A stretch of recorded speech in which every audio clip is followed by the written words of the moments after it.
Malheureusement, plus de 80% d'entre vous qui regardent nos vidéos ne sont pas encore abonnés. Nous vous prions de vous abonner pour nous soutenir afin d'atteindre les 200 000 abonnés. Inch'Allah.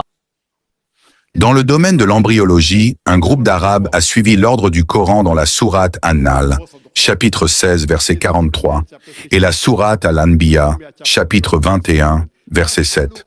Si vous ne savez pas, demandez à ceux qui savent. Ils ont donc rassemblé tous les versets du Coran et les hadiths relatifs à l'embryologie et les ont présentés au professeur Keith Moore, qui était à cette époque, dans les années 90, chef du département d'anatomie de l'Université de Toronto et l'une des plus grandes autorités en embryologie. Lorsqu'on lui a demandé de commenter ces versets, il a déclaré « Toutes les traductions que j'ai lues sont conformes à l'embryologie moderne, sauf les 2 premiers versets révélés. Ces versets sont Sourate Al-Alaq, chapitre 96, versets 1 et 2. Lis, au nom de ton Seigneur qui a créé l'homme d'une adhérence. Alaq, une substance qui s'accroche. Il a avoué qu'il ne savait pas si l'embryon ressemblait à une sangsue au premier stade. Mais après avoir examiné un embryon sous un microscope puissant, il a été étonné de voir la ressemblance frappante entre l'embryon humain et une sangsue. Les premiers stades de l'embryon ressemblent à une sangsue. Et lorsqu'on lui a posé 80 questions, il a dit « Si vous m'aviez posé ces questions il y a 30 ans, c'est-à-dire à la fin des années 80, 30 ans avant cela, je n'aurais pas pu répondre à plus de 50% d'entre elles, car à cette époque, l'embryologie était une nouvelle branche de la médecine qui venait de se développer. En 1992, il a ajouté ces nouvelles découvertes issues du Coran et des hadiths dans la 3e édition de son livre The Developing Human, qui a reçu un prix pour le meilleur livre médical écrit par un seul auteur cette année-là.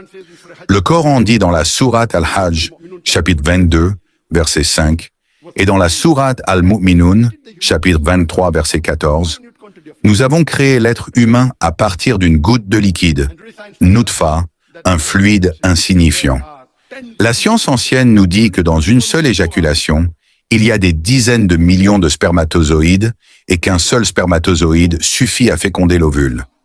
Nutfa. Allah dit encore dans le Coran, dans la sourate Al-Mu'minun, chapitre 23, que nous avons créé l'être humain à partir de Salala. Salala signifie une quintessence, la meilleure partie de l'ensemble. Ainsi, un spermatozoïde, parmi des dizaines de millions, est désigné par le Coran comme Salala, la meilleure partie de l'ensemble. Le Coran dit aussi dans la sourate Al-Insan, chapitre 76, verset 2, « Nous avons créé l'être humain à partir d'une infime quantité de liquide. Nous savons aujourd'hui que, en plus du liquide masculin, il existe un liquide féminin, un liquide spermatique qui provient des vésicules séminales et des testicules. Le Coran désigne tout cela comme une infime quantité de liquide mélangé. Aujourd'hui, la science nous apprend que le sexe de l'enfant est déterminé par le spermatozoïde, donc par l'homme. Il y a 23 paires de chromosomes. Si la 23e paire est XX, l'enfant sera une fille. Si elle est XY, ce sera un garçon. Ainsi, si le spermatozoïde portant le chromosome X féconde l'ovule, l'embryon sera une fille. Si c'est le chromosome XY qui prend part, ce sera un garçon. Donc c'est bien le sperme masculin qui est responsable du sexe de l'enfant. Allah dit cela dans la sourate An-Najm, chapitre 53, versets 45 à 46. « Nous avons fait de vous des mâles et des femelles à partir d'une infime quantité de liquide. » Le mot arabe utilisé ici est « tumna », ce qui signifie qu'il provient de l'homme, indiquant ainsi que le fluide masculin est à l'origine des 2 sexes. Allah dit encore dans la sourate Al-Qiyamah, chapitre 75, versets 37 à 39. « Nous avons créé les êtres humains, mâles et femelles, à partir d'une infime quantité de sperme. » Le Coran dit donc que c'est bien le spermatozoïde qui détermine le sexe de l'enfant, et non l'ovule. Ce fait a été mentionné dans le Coran il y a 1400 ans. De plus, le Coran pose la question, les êtres humains ne savent-ils pas d'où ils ont été créés? Ils ont été créés à partir d'une goutte provenant du dos et des côtes. Aujourd'hui, la science nous dit que les organes génitaux masculins, les testicules, et féminins, les ovaires, se développent au stade embryonnaire dans la région située près des reins, entre la colonne vertébrale et les 11e et 12e côtes. À l'âge adulte, après la phase embryonnaire, ces organes descendent. Les ovaires descendent dans le bassin. Chez l'homme, les testicules descendent dans le scrotum via le canal inguinal. Même après cette descente, les testicules continuent à recevoir leur approvisionnement nerveux, sanguin et lymphatique depuis cette même région située entre la colonne vertébrale et les côtes. Imaginez, le Coran décrit tout cela en détail.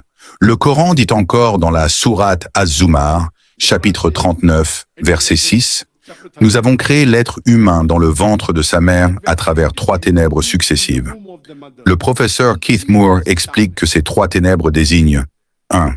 La paroi abdominale antérieure 2, la paroi utérine 3, la membrane amniochoriale. Le Coran dit encore dans la sourate Al-Mu'minun, chapitre 23, versets 11 à 14, « Nous avons créé l'être humain à partir d'une infime quantité de liquide, que nous avons extrait d'une quintessence d'argile.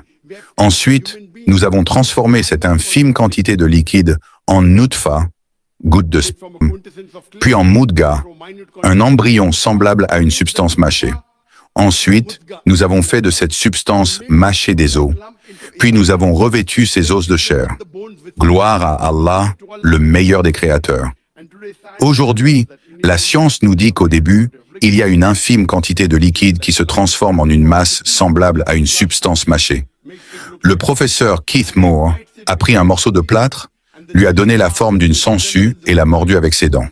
Il a observé que les marques de ses dents ressemblaient au sommite de l'embryon humain à ce stade. Ensuite, Allah dit qu'il a créé les os, Isaman, et qu'il les a recouverts de chair, l'âme. Gloire à Allah, le meilleur des créateurs.